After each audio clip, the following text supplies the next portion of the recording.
ഓം ശാന്തി. ഒരിടത്ത് അതിസുന്ദരനായ ഒരു പൂമ്പാറ്റ ഉണ്ടായിരുന്നു. അവൻ അവന്റെ ജീവിതകാലം മുഴുവൻ രാത്രിയിലാണ് ജീവിച്ചിരുന്നത്.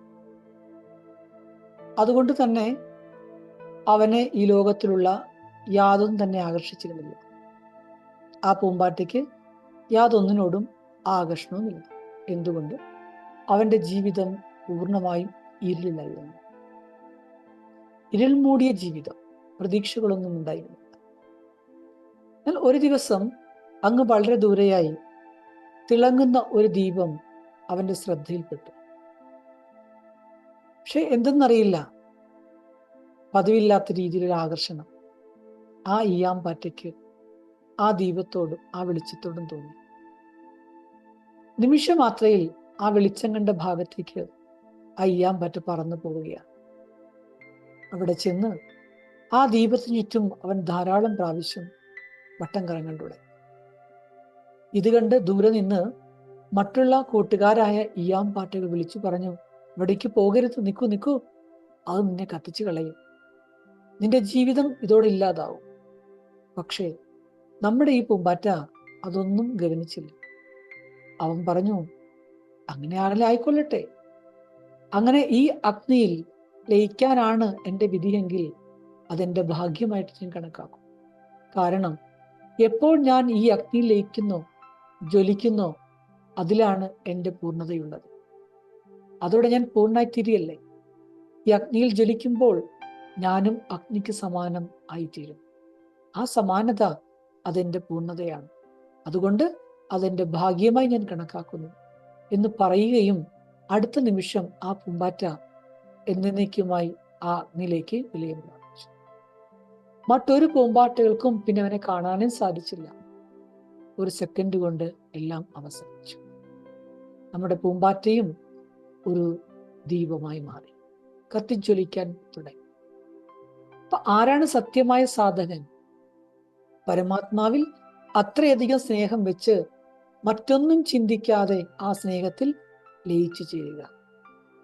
അതിൽ സ്വയം ഞാൻ ആര്, ഞാൻ എന്തുണ്ടെന്നെല്ലാം പൂർണ്ണമായും ഇല്ലാണ്ടാവുകയാണ്. അഗ്നിയിൽ വീഴുന്ന ഈയാമ്പാറ്റ പിന്നെ അഗ്നിയായി മാറുകയാണ്, പിന്നെ ഈയാമ്പാറ്റ അല്ല അത്. അതേപോലെ നമ്മളുടെ സ്വയത്തിന്റെ തിരിച്ചറിവ്, സ്വയം നമ്മൾ എന്തൊക്കെയാണെന്ന് ധരിച്ചു വെച്ചിട്ടുണ്ടോ അതെല്ലാം ആ അഗ്നിയിൽ ചാമ്പലായി തീരുകയാണ്. അതായത് നമ്മളും ആ അഗ്നിയുടെ ഒരു ഭാഗമായി മാറുന്നു. പൂർണ്ണത, ശുദ്ധത, ദിവ്യത, ഈ മൂന്നവസ്ഥയിലേക്കാണ് ഒരു സാധകൻ എത്തിച്ചേരുന്നത്. അപ്പൊ ആരാണ് നമ്പർ 1 ഈയാമ്പാറ്റ? അവർ ഈ ലോകത്തിലുള്ള എല്ലാത്തിനും തുച്ഛമായി കാണും. ആ തുച്ഛമായ വസ്തുക്കൾക്കെല്ലാം ഉപരിയായിരിക്കുന്ന ആൾ, അവരാണ് നമ്പർ 1 ഈയാമ്പാറ്റ. അവരിൽ ഒരാഗ്രഹം മാത്രമേ ഉള്ളൂ, ഒരു മോഹമേ ഉള്ളൂ, എനിക്ക് ദീപവുമായി മിലനം ചെയ്യണം, എനിക്ക് ദീപത്തിൽ പോയി കത്തിയമരണം. മറ്റൊന്നും അവരുടെ ചിന്തയിലില്ല. അതായത് ഓരോ ആത്മാവും ഇങ്ങനെ ആഗ്രഹിക്കുന്നു, എനിക്ക് പരമാത്മാവിന്റെ സ്നേഹത്തിൽ ലയിക്കണം, പരമാത്മാവിനടുക്കിലേക്കുള്ള ഓർമ്മയുടെ യാത്ര. അതുകൊണ്ട് ഈ സ്ഥിതി നമ്മൾ കൈവരിക്കുമ്പോൾ നമ്മുടെ സ്മൃതി, നമ്മുടെ നിത്യേനയുള്ള സാധന, നമ്മുടെ ത്യാഗം, ഭാവം, ഇതൊക്കെ നമുക്ക് സ്വായത്തമാക്കാൻ സാധിക്കും.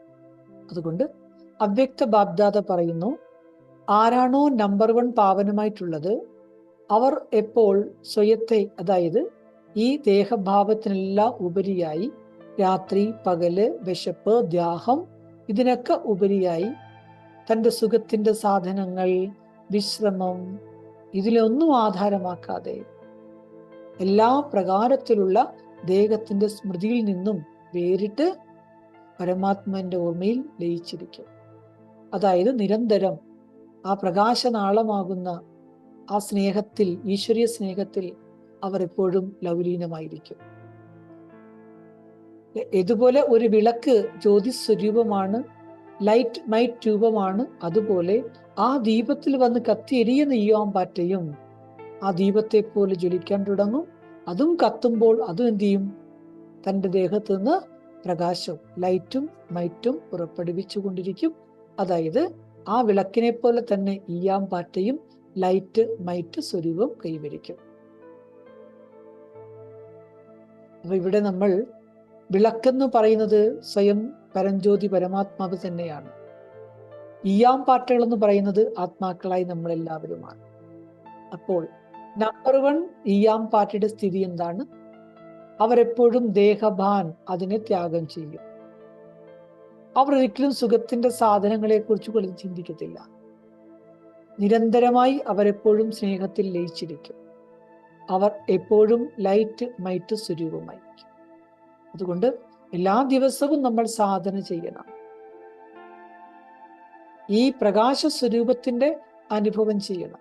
ആ അനുഭവം ചെയ്യലിനെയാണ്, നമ്മളും പ്രകാശമായി മാറുന്നതിനെയാണ് ഈയാംപാറ്റ തീയിൽ പോയി വീണെന്ന് പറഞ്ഞ് അതും കത്തി എന്ന് പറഞ്ഞിരിക്കുന്നത്. നമ്മുടെ മനസ്സിൽ ദേഹസംബന്ധമായി എന്തെല്ലാം സ്വാർത്ഥതകളുണ്ടോ അതിനൊക്കെ ഉപരിയാകണം. പിന്നെ മനസ്സിന്റെയും ഇന്ദ്രിയങ്ങളുടെയും മേൽ നല്ല നിയന്ത്രണം ഉണ്ടായിരിക്കണം. എപ്പോഴും നമ്മുടെ മുമ്പിൽ വ്യക്തമായി നമ്മുടെ ലക്ഷ്യം എന്താണ് അത് ഓർമ്മയുണ്ടായിരിക്കണം. പിന്നെ ധ്യാനത്തിന്റെയും മൗനത്തിന്റെയും അഭ്യാസം ചെയ്യണം. ഈ രീതിയിലുള്ള പുരുഷാർത്ഥത്തെ നമ്മൾ അവലംബിക്കുന്നതിലൂടെ നമുക്കും ഭാവിക്ക് സമാനമായി തീരാം. ഇതാണ് അവ്യക്ത ബാബ്ദാദ നമുക്ക് നൽകുന്ന പാലനയ്ക്ക് കുട്ടികളായി നമ്മൾ തിരിച്ചു കൊടുക്കേണ്ടുന്ന റിട്ടേൺ. ഓം ശാന്തി.